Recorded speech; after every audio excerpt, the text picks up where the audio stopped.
오늘 하나님께서 우리에게 주시는 말씀은 마태복음 1장 23절 말씀입니다. 마태복음 1장 23절 말씀입니다.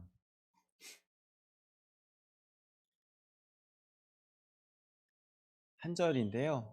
함께 한 목소리로 읽도록 하겠습니다. 마태복음 1장 23절 말씀입니다. 보라, 처녀가 잉태하여 아들을 낳을 것이요 그의 이름은 임마누엘이라 하리라 하셨으니 이를 번역한즉 하나님이 우리와 함께 계시다. 아멘.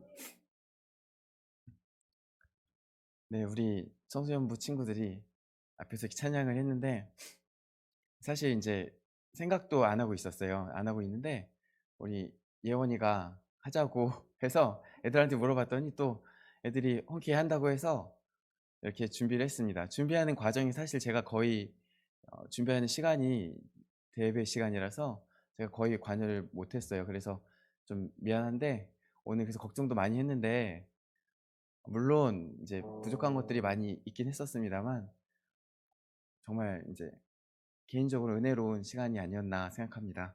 하나님께서 영광을 받으셨을 것이라 생각을 합니다. 네. 얼마 전에 저희 교회에서 이제 지선 전사님께서 오셔가지고 임마누엘 콘서트를 했었어요. 기억나세요? 그때 저 개인적으로도 참 이제 인상 깊은 시간들이 많이 있었는데요. 그 중에 하나가 뭐였냐면 이제 은찬이에 대한 얘기였어요. 우리 은찬이가 둘이 있는데 우리 은찬이들은 아픈 데가 없는데 그 은찬이는 아픈 데가 있었습니다. 근데 그 은찬이 사진을 보여주셨는데 기억하실지 모르겠는데 환하게 웃고 있었어요. 그 은찬이는 이제 전기 감전이 돼서 죽다 살아났었어요. 그래서 손가락도 절단해야 되고 온몸에 화상이 막 심하게 해서 계속해서 수술을 해야 되는 그런 상황이었어요. 근데 그 사진을 보니까 아이가 너무 환하게 웃고 있는 거예요. 그 모습이 저한테 너무 인상 깊게 남았어요. 저 아이가 지금 어른도 견디기 어려운 아픔을 겪고 있는데 그 가운데서 사진을 찍는데 뭐 좋다고 그렇게 웃고 있을까? 속도 없이. 근데 사실 그 이유는 간단합니다. 그 사진을 찍어주던 엄마, 사랑하는 엄마가 같이 있으니까 엄마가 함께 있는 것만으로 그 얼굴에 미소가 있는 거예요. 그래서 그 얼굴이 그 지선 전사님의 표현에 따르면 소풍 온 것 같다고, 엄마가 계속 같이 있으니까 좋다고 그렇게 얘기했는데 같이 있는 것만으로도, 사랑하는 사람과 같이 있는 것만으로도 그 삶이 어떻게 보면 사망의 골짜기를 지나고 있는데 웃을 수 있었다는 게 너무나도 저한테 감명 깊게 다가왔습니다. 오늘 본문은 우리와 함께 하신 하나님에 대해 전하고 있어요. 오늘 본문을 다시 한번 읽어볼까요? 이거 별로 길지 않은 본문인데 때마침 이제 저희 집 아이들하고도 이제 이 본문을 갖고 암송을 하고 있었습니다. 한번 다시 제가 읽어보겠습니다. 보라, 처녀가 잉태하여 아들을 낳을 것이요 그 이름은 임마누엘이라 하리라 하셨으니 이를 번역한즉 하나님이 우리와 함께 계시다 함이라. 이 말씀은요, 천사가 요셉에게 와서 요셉에게 이야기해 줍니다. 예수님께서 나실 것이다. 근데 그 예수님께서 나실 것을 전하시는 때에 그 말씀 중에 이 이사야 말씀이 들어가 있는 거예요. 그것은 이제 예수님의 나심이 이 이사야의 말씀에, 예언의 말씀이 성취되는 말씀이다. 예수님의 말씀이 곧 그때 그 말씀이 이루어지는 성취의 말씀이다라는 담대한 선언인 것입니다. 그러면 다시 이사야에서는 이 말씀이 어떻게 주어졌는지 한번 살펴보겠습니다. 먼저 성경에서 이 말씀이 어디에 위치하였냐면요, 이사야 7장 14절에 위치하였습니다. 이사야 7장 어떤 상황이었냐면 남유다의 왕 아하스 왕 때입니다.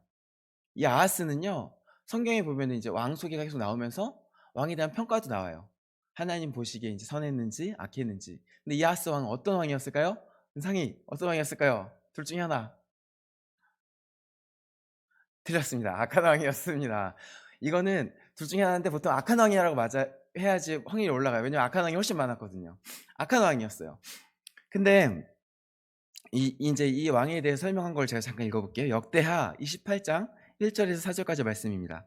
아하스가 왕위에 오를 때에 나이가 20세라 20살 때 왕이 됐어요. 예루살렘에서 16년 동안 다스렸으나 그의 조상 다윗과 같지 아니하여 여호와 보시기 정직하게 행하지 아니하고, 다윗처럼 안 하면 이제 일단 악한 거예요. 그리고 이스라엘 왕들의 길로 행하여, 그리고 이스라엘 왕들 이제 남유다랑 북이스라엘로 나눠져 있었잖아요. 북이스라엘 왕처럼 하면 악한 거예요. 다윗처럼 하면 선한 거고, 북이스라엘 왕처럼 하면 악한 겁니다. 그래서 북이스라엘 왕들의 길로 행하여 바알들의 우상을 부어 만들고, 또 흰놈의 아들 골짜기에서 분향하고, 여호와께서 이스라엘 자손 앞에서 쫓아내신 이방 사람들의 가증한 일을 본받아 그의 자녀들을 불살랐대요. 또 산당과 작은 산 위와 모든 푸른 나무 아래서 제사를 드리며 분향하니라. 성경은요 분명히 이 아하스가 악한 왕이었다고 기록하고 있어요. 근데 우상을요 다시 만들고 이방 사람들이 온갖 악한 일들을 따라했습니다. 심지어 하나님께서 엄하게 금지하신 자신의 자녀를 태워서 산 제물로, 살아있는 이제 자녀를 태워서 죽이고 태워서 이제 제물로 바치는 그런 악한 일들도 했어요. 역대하 성경은 이어서 말씀하시기를, 그러므로 그의 하나님 여호와께서 그를 아람 왕의 손에 넘기심에 그들이 쳐서 심히 많은 무리를 사로잡아 다메섹으로 갔으며, 또 이스라엘 왕의 손에 넘기심에 그가 쳐서 크게 살육하였으니, 이렇게 기록하고 있습니다. 그가 악한 왕이었기 때문에 하나님께서, 다른 하나님이 아닙니다, 그의 하나님 여호와께서, 그가 악한 왕이었기 때문에 그의 하나님 여호와께서 그의 악행으로 인하여 그러므로 그를 아람 왕과 이스라엘 왕의 손에 넘기셨다는 것입니다. 이사야 7장의 상황은 바로 그 역대하 28장에 말씀하고 있는 상황, 하나님께서 아람 왕과 북이스라엘 왕을 통하여서 이 아하스와 남유다를 치고 있는 상황, 남유다가 그렇게 고난받고 있는 상황, 남유다가 지금 침략당하고 있는 상황, 하나님께 혼나고 있는 상황을 기록하고 있는 것입니다. 보세요. 그래서 이사야 7장 1절 말씀입니다. 우시아의 손자요 요담의 아들인 유다의 아하스 왕 때에 아람의 르신 왕과 르말리아의 아들 이스라엘의 베가 왕이 올라와서 예루살렘을 쳤으나 능히 이기지 못하니라. 이때 아람 왕 르신과 이스라엘 왕 베가가 이스라엘을 침공하였는데 남유다의 아하스 왕은요 능히 이기지 못하였습니다. 근데 아하스가 이 일이 있기 이전에 이미 이러한 일들이 있는 것들을 들었어요. 뭐 이제 누가 첩보원들을 풀었는지 아니면 누가 소문을 듣고 와서 이야기를 했는지 모르겠는데, 누군가 와서 이 다윗 왕에게, 다윗의 집에게, 다시 말해 다윗의 집 사람인 아하스에게 와서 아람과 에브라임은 이스라엘을 의미합니다. 아람과 에브라임이 그 둘이 동맹하였음을 고하였기 때문입니다. 그래서 그 소식을 들으니까 이때 마음이 어떻겠어요? 이제 우리나라도 이제 남과 북이 나눠져 있는데 이제 북한과 중국이 동맹을 맺었다. 그래서 우리나라를 쳐들어온다. 그러면 어떻게 되겠어요? 마음이 어떻겠어요? 뭐가 먼저 생각나십니까, 여러분? 솔직히 미국이 먼저 생각나지 않으십니까? 이 왕도 그랬어요.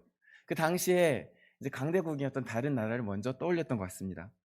그 이전에 그 왕을 다른 나라의 도움을 청하기 이전에 성경은 뭐라고 기록하고 있냐? 그의 마음이 숲이 바람이 흔들리는 것처럼 흔들렸다.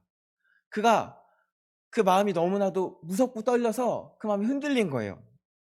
그런데 그때가 이사야가 활동하던 때입니다.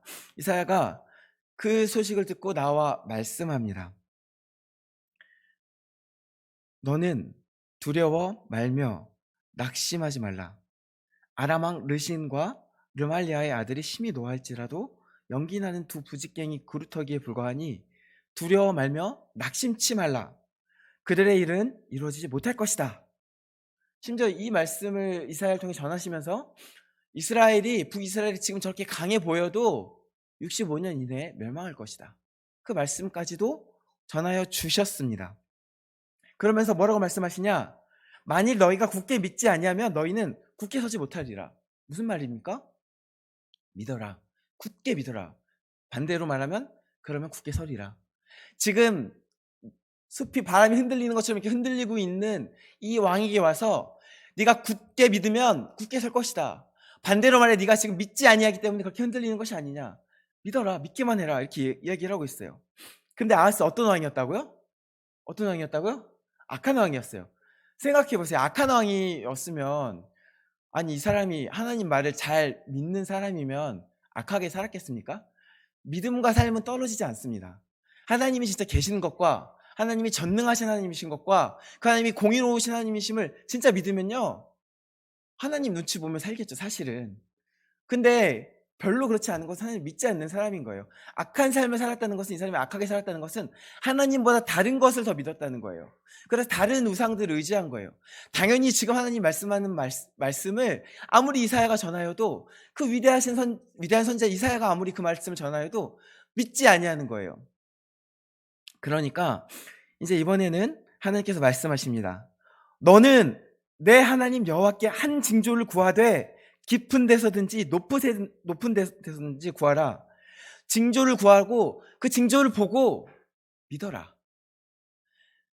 이 사람이 믿지를 못하니까 하나님께서 먼저 나서서 답답하셔가지고, 못 믿겠어? 내가 증거 보여줄게. 증거를 구해봐. 뭐 얘기해봐. 뭐 양털 적게 해줄까? 뭐 해 뒤로 가게 해줄까? 어떤 징조든 좋아. 말만 해봐. 그러나 이 사람 뭐라고 대답합니까? 아하스가 가로되 나는 구하지 아니하겠나이다. 나는 여호와를 시험치 아니하겠나이다 한지라. 어떻습니까? 여호와를 시험하지 않겠다 하니까 굉장히 겸손해 보이지 않습니까? 그런데 진짜 믿는 사람이 믿음으로 여호와를 시험하지 않겠다 말하면 그건 겸손이 맞습니다. 근데 믿지 못하는 자가 믿으라고 증거 하나 주겠다고, 네가 믿을 수 있게 표적을 주겠다고 말하는데도 그것도 됐어요, 이렇게 얘기하면 그게 겸손이 맞습니까? 이 사람은요, 지금 믿지 못하는데 믿으려는 시도조차 하지 않는 것입니다.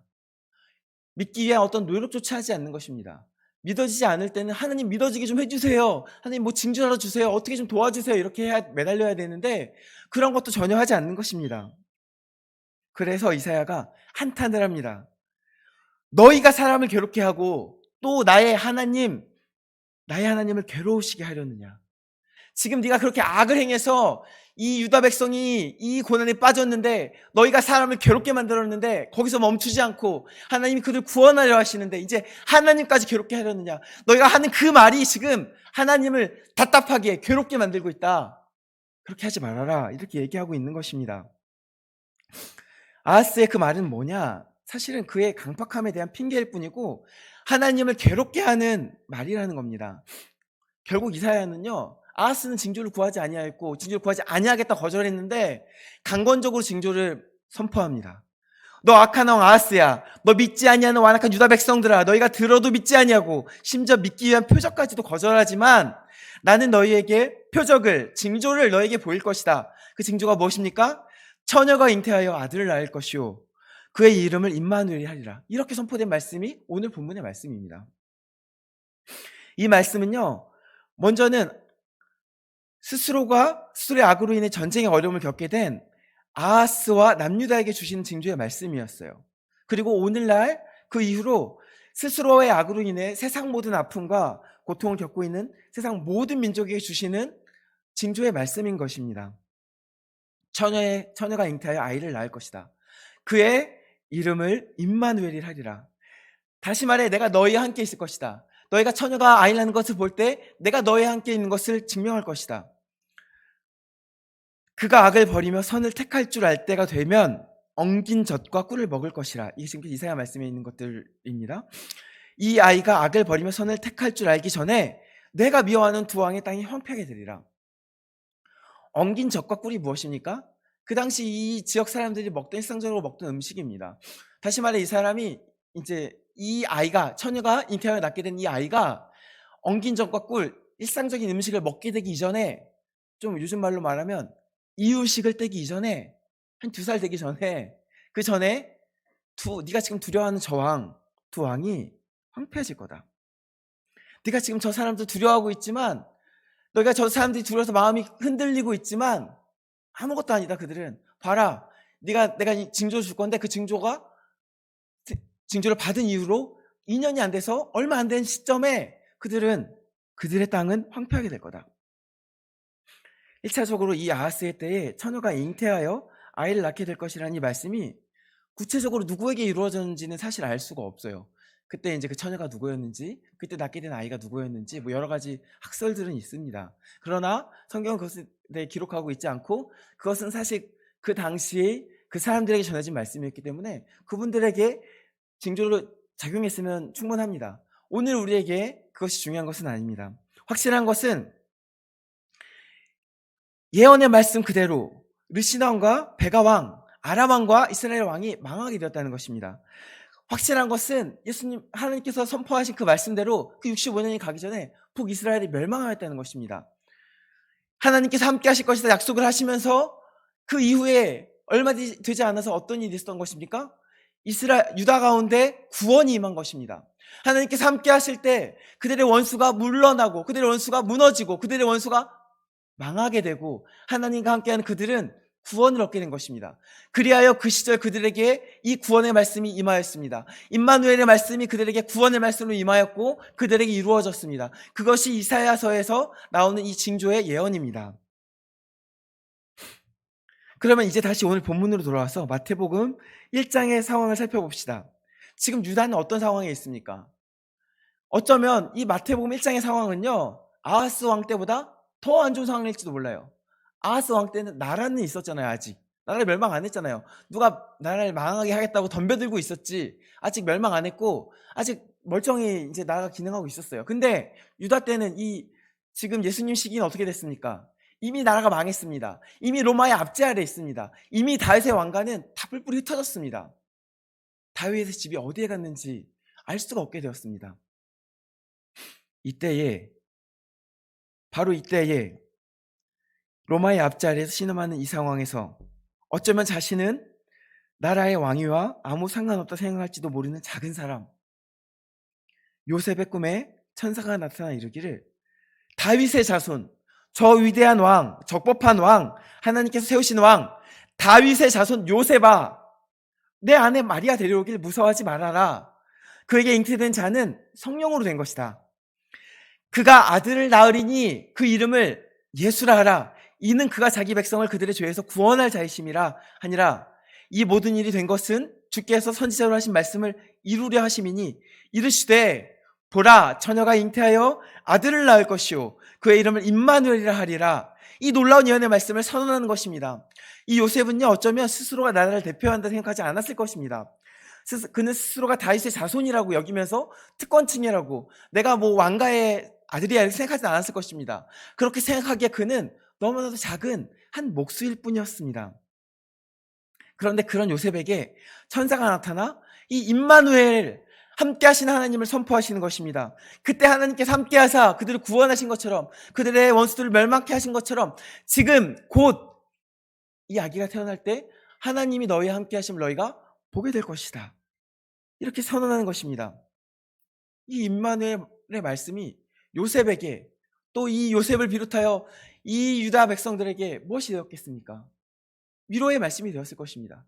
그래 우리가 다시 회복될 거야. 그래 하나님께서 우리를 구원하실 거야. 하나님 우리가 지금 로마의 압제 아래 있지만 하나님께서 언제까지나 이대로 두지 아니하시고 하나님께서 우리와 함께 계실 때 우리에게 오실 때 우리가 지금 이 어려움 속에서 벗어나게 될 거야. 이런 희망의 메시지로 다가왔을 것입니다. 그런데요 막상 임마누엘이신 예수님께서 오셨을 때 마치 저 원수 아람과 북이스라엘이 패망하였던 것처럼 로마가 당장 패망하였습니까?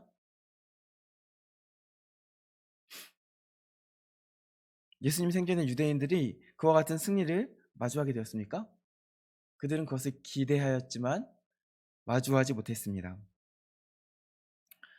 잘 모르겠습니다. 우리가 잘 모르는 어떤 영적인 승리가 있었을 것이라고 믿습니다.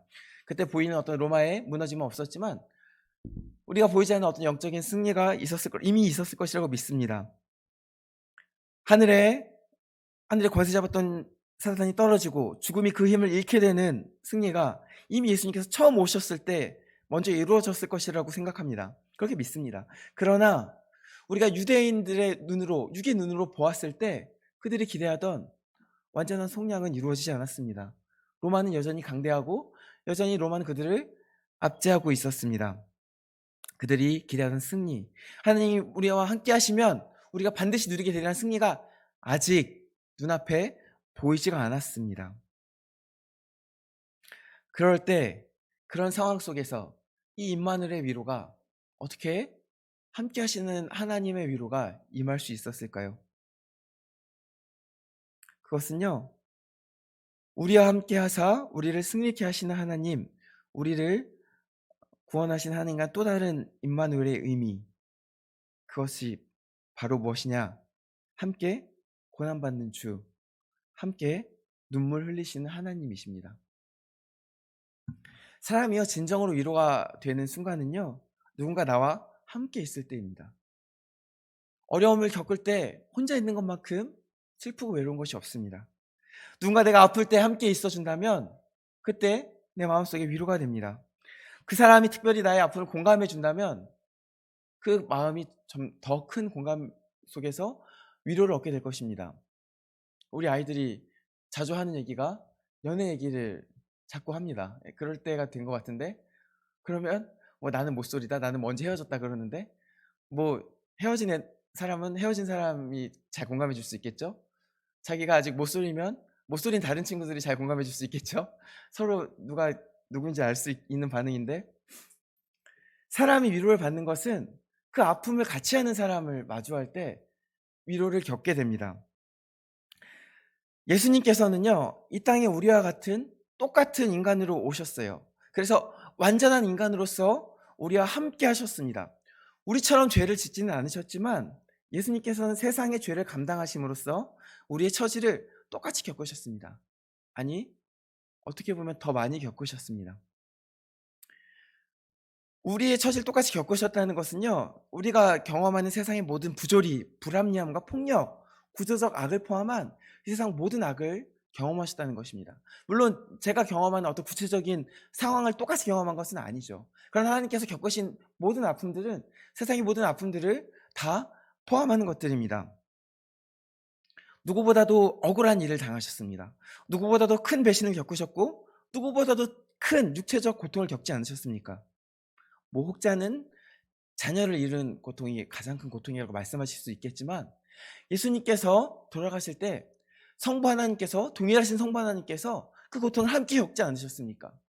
하나님께서는 고난받으시면서 고통당하시면서 이 세상 모든 악을 경험하시고 그 모든 악에 피해를 입으시고 모든 악 가운데 상처를 받으시고 모든 악 가운데 눈물을 흘리신 것입니다. 그리하여 우리의 모든 아픔을 아시는 예수님은요, 그 하나님은요, 우리의 모든 것을 공감하시는 하나님이십니다. 사랑하는 성도 여러분, 바라기는 가장 먼저 우선적으로 이 임마누엘 하나님, 우리와 함께 하시는 하나님, 우리의 눈물을 함께 흘려주시는 하나님, 우리가 아파할 때 같이 아파하시는 하나님, 우리가 슬퍼할 때 같이 슬퍼하시는 하나님, 그 임마누엘의 위로가 우리에게 임하기를 원하오며 그 경험을 특별히 우리 아이들이 경험하기를 원합니다. 하나님께서 얼마나 큰 위로를 주시는지, 하나님을 만나는 것이 얼마나 큰 위로인지, 하나님께서 나와 함께 하실 때 그 예배 가운데 나올 때 하나님 마주하는 것만으로 우리 삶에 얼마나 큰 힘을 얻게 되는지 그 삶을 진짜로 경험하시기를 원합니다. 그런데요, 우리가 함께 하시는 하나님 안에 거한다는 것은요, 단순히 그분의 그 위로를 누리는 것이 전부가 아닙니다.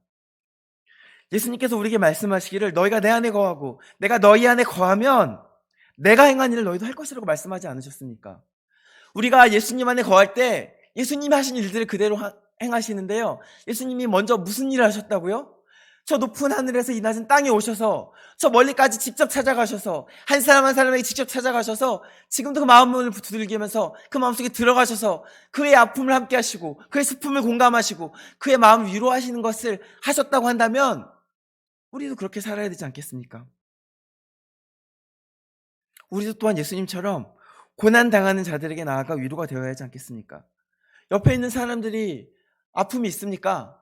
그러면 조용히 가서 손잡고 함께 있어 주십시오. 근데요, 기억하십시오. 예수님께서 먼 하늘에서 먼 땅으로 내려오셨다는 거예요. 옆에 있는 자들만 위로한 게 아니라 직접 찾아가셔서 멀리까지 가셨다는 거예요. 우리 주변에 위로할 자들이 있으면 먼저 위로하시되 거기서 멈추지 않고 예수님께서 나아가셨던 것처럼 우리도 나아가야 합니다. 세상 가운데 상처받은 자들, 위로가 필요한 자들, 임마누엘 하나님의 역사가 필요한 자들에게 나아가야 합니다. 거기에 하나님의 뜻이 있습니다. 그리하여 강도당한 자에게 사마리아인이 이웃이 되었던 것처럼 이 사마리아인에게 강도당한 자가 이웃이었던 것처럼, 예수님께서 이웃사랑을 말씀하실 때 세상에 강도당한 자에게 나아가라고 말씀하셨던 것처럼 상처받은 자라면 누구든지 우리가 나아가 함께할 수 있어야 합니다. 그 사람이 자격이 없을 수도 있습니다. 그 사람이 못난 사람일 수도 있습니다. 그 사람이 죄인일 수도 있습니다. 근데요, 예수님이 이 땅에 오실 때 우리도 자격이 없었고, 우리도 죄인이었고, 우리도 아무 위로를 받을 만한 자격이 없었습니다. 근데 예수님께서 오셨음을 기억하시기 바랍니다. 그리하여 그들과 함께 있을 때 우리가 세상 가운데 나아가 그들의 상처받은 이들의 삶 가운데 나아가 그들을 위로할 때 우리를 통하여 임마누엘의 하나님의 위로가, 함께 하신 하나님의 위로가 그들에게 전하여질 것입니다. 바라기는 부족한 사람의 윗술로 전하는 몇 마디 말이 아니라 성령 하나님의 역사하심으로 인하여 임마누엘 하나님의 크신 사랑과 위로가 저와 여러분에게, 그리고 세상에 강도당한 모든 이들에게 임하기를 주님의 이름으로 축원합니다. 기도하시겠습니다. 임마누엘의 하나님, 우리와 함께 하시는 하나님 감사합니다. 우리 삶 가운데 매일매일 함께 하시고, 특별히 우리가 아파할 때, 상처 입을 때 주님께서 함께 하시고 그 아픔을 공감하셨음을 우리가 기억합니다. 하나님, 우리가 그 깊은 임마누엘의 위로 가운데 거하기 원하오며, 우리도 또한 그 임마누엘의 이름을 가지고 앞으로 나아가 세상 가운데 주님의 위로를 전하는 자들 될 수 있게 은혜를 베풀어 주시옵소서. 감사드리며 예수 그리스도 이름으로 기도드립니다. 아멘.